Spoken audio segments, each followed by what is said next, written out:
Hi everyone, this is Nick, and this section is called the vertical line test. It's a pretty short section, it's only 2 pages in the notes. However, since I've drawn a big circle on the first page of the notes, we may as well actually learn how to plot the graph of a circle while we're at it. So we're going to do that first. Start out by drawing our x and y axes. Here's the x-axis. Here's the y-axis. And the mapping that we're going to be looking at today is the mapping x squared plus y squared is equal to r squared, where r is some fixed number. Doesn't matter what it is. Okay, so x squared plus y squared is equal to r squared. First thing we're going to do is we're going to plot r and negative r on both our axes. So here's r, here's negative r, is negative r, so I guess I should have mentioned that r has to be a positive number for what I've drawn just there to make sense. Okay, so we've got r, negative r, negative r. Let's first check out what happens when x is equal to r. So x is equal to r.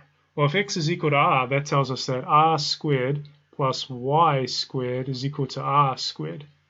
Well, subtracting r squared from both sides, we get that y squared is equal to 0, and hence it must be that y is equal to 0, because if y times y equals 0, then y must be 0. There's no other possibility. So if x is equal to r, y is equal to 0, and we have the point r0 on our graph. So our graph goes through the point r0, which is this guy here where I drew the cross. Okay, let me just clear some space up a bit because we're going to be doing a bit more. So we have the point r0 on our graph. By a similar type of reasoning, if y is equal to r, then it has to be that x is equal to 0. So we have the point 0r on our graph also. How about when x is equal to negative r? So x is equal to negative r.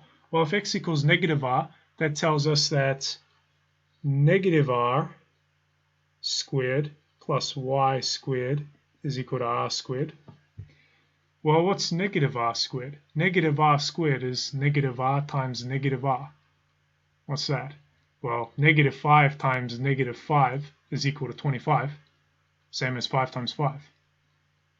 And for the similar reason, negative r times negative r is actually the same as r times r. So negative r squared is actually equal to r squared. So we have that r squared plus y squared is equal to r squared. And doing exactly what we did before, subtracting r squared from both sides, we have y squared is equal to 0, and hence y is equal to 0. So that tells us that the point when x is equal to negative r, y is equal to 0, and the point negative r0 is on our graph. Let me clear some space.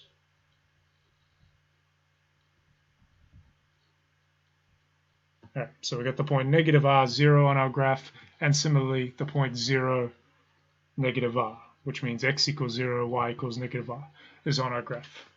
Okay, so that is all well and good. What about the other points? What about the other points on this graph for the mapping x squared plus y squared equals r squared? Well, I'm going to propose to you right now that I'm not going to marry you. I'm going to propose to you, give you a proposition that x squared plus y squared is equal to r squared gives the graph of a circle that looks like this. Well, something like this anyway.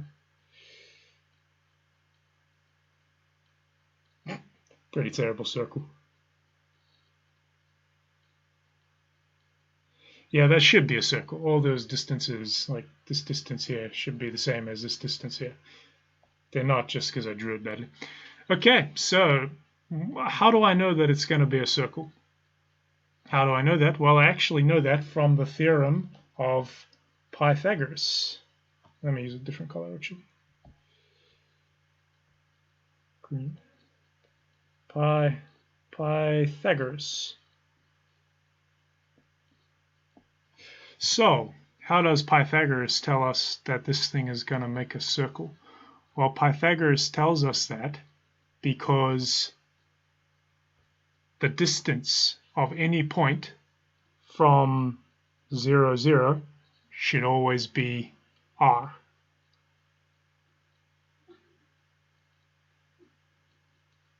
And the reason I know that is because given any pair of coordinates x and y, I know that they have to make a right-angled triangle, because this distance here is also y, and this distance here, of course, is x. And we are told that x squared plus y squared equals r squared. That is exactly Pythagorean. That is exactly Pythagoras' theorem. He tells us that it must then make a right-angled triangle with distance x. Well, with if I call this, if this is the angle, then it has adjacent side x and it has opposite side with length y. So it makes a right-angled triangle with lengths x and y, and the hypotenuse has length r. And that must mean, because Pythagoras' theorem works in the reverse direction as well, whenever you have this situation, you know you can make a right-angled triangle with side lengths x and y and r being the hypotenuse. So that means for any points on the graph, I must have a right-angled triangle with hypotenuse length r. And the two other sides have length x and y. So every single point on my graph, every single point on the graph of x squared plus y squared equals r squared, every single point on the graph has distance r. Oops, failed there. Every single point on the graph has distance r from the point 0, 0. That makes a circle. If you think about it, you can put your pen down on the page and trace it around in a circular fashion. You will get the set of points that all have a distance of whatever the length of your pen is from the edge that you started tracing from.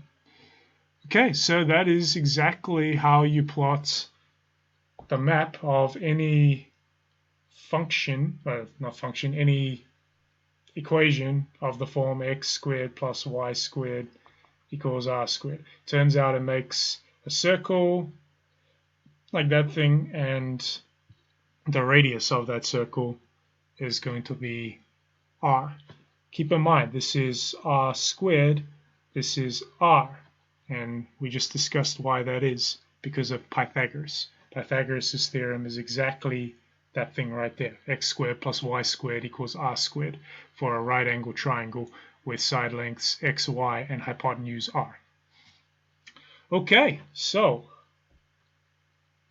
what are we going to do with this circle? Let me draw a new one just because that one was getting messy.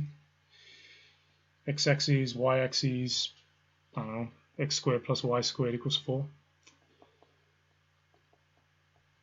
So what's the radius of my circle going to be if x squared plus y squared equals 4? If you said 4, you were wrong. It should be 2, because 4 is equal to 2 squared. And x squared plus y squared equals 2 squared gives the equation of a circle. So here's 2, here's 2, here's negative 2, here's negative 2. So now I'm going to draw my circle. Don't know why I always like this color.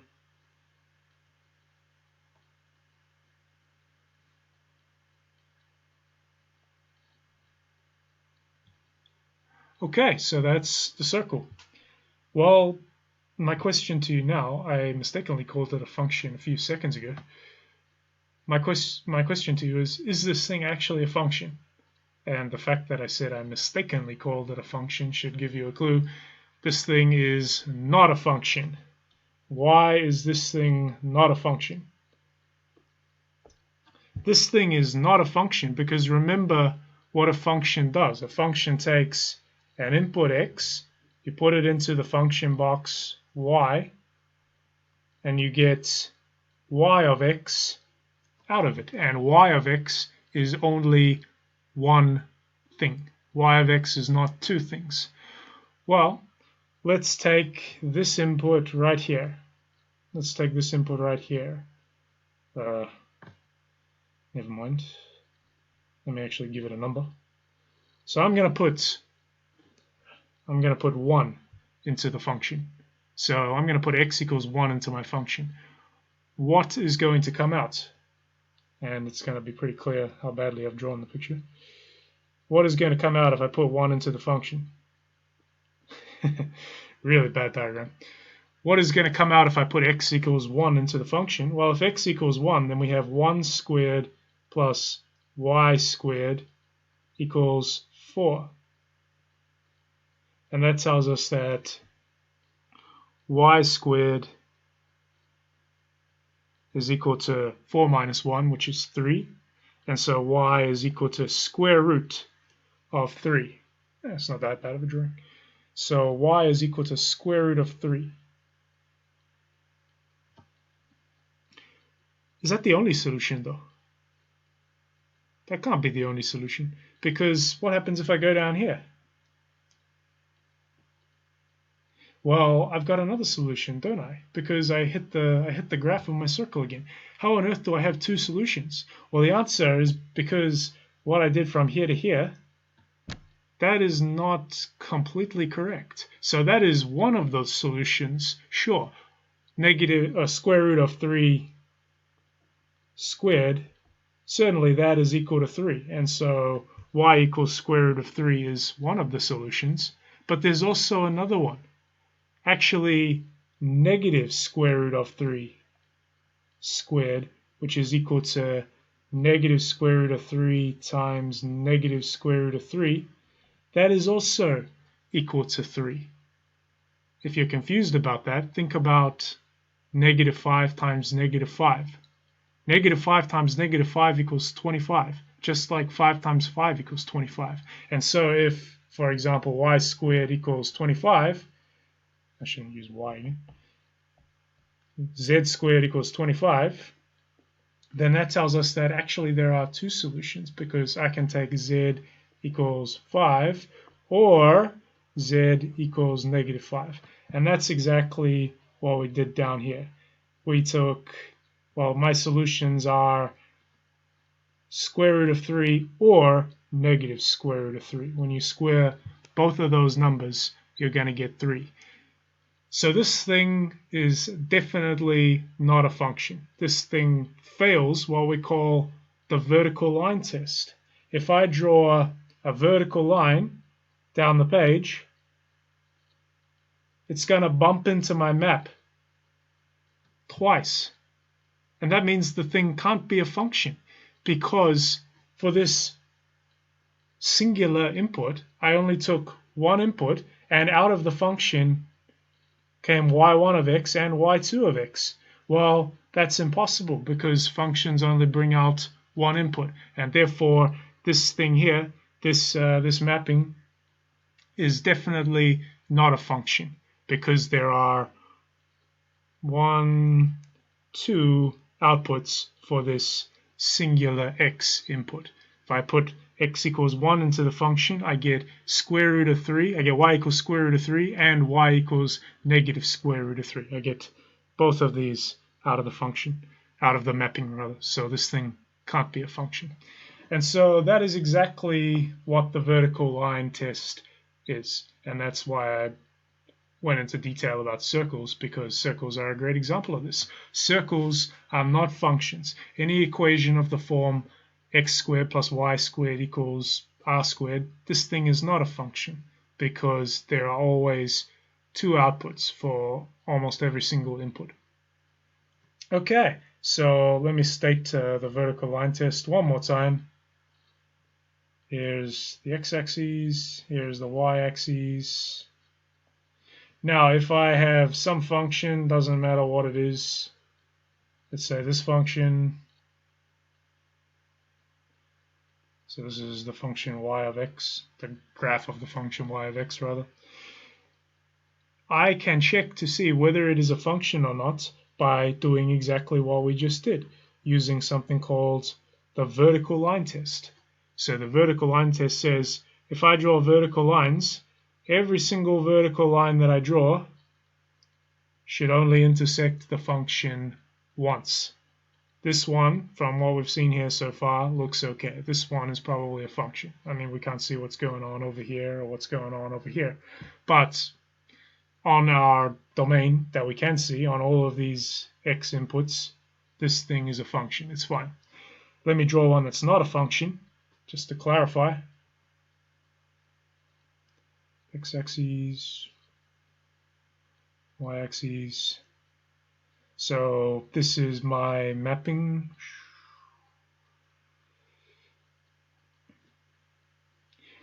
Well, we got a problem. So if I draw a vertical line over here, it's fine. This is here my x inputs. This is the thing that comes out, y of x. But if I draw a vertical line, here, oh dear, we intersect the function once, twice, 3 times. So if this is my x input right here, well, unfortunately, this thing comes out, y1 of x. This thing comes out, y2 of x. And this thing comes out, y3 of x. So we've got 1, 2, 3 things that come out of the function, will come out of the mapping when I put this one thing into it. So I take x, I put it into the y thing, and then out comes y1, y2, y3, hence not a function. Oops. Not a function because it fails the vertical line test. Okay, that's pretty much it. Let me just say in words what the vertical line test is one more time. You have your graph of a function. You draw a vertical line. If that vertical line touches the function, and what I mean by vertical line, I mean it has to be parallel with the y-axis. It has to be parallel with the y-axis. So you draw a vertical line. If that line touches the function in more than one place, for any vertical line that you draw, this thing is not a function because it fails what we call the vertical line test. Okay, thanks very much for watching. Don't forget to check out the notes and have a go at the exercises at the end. Take care. Bye-bye for now.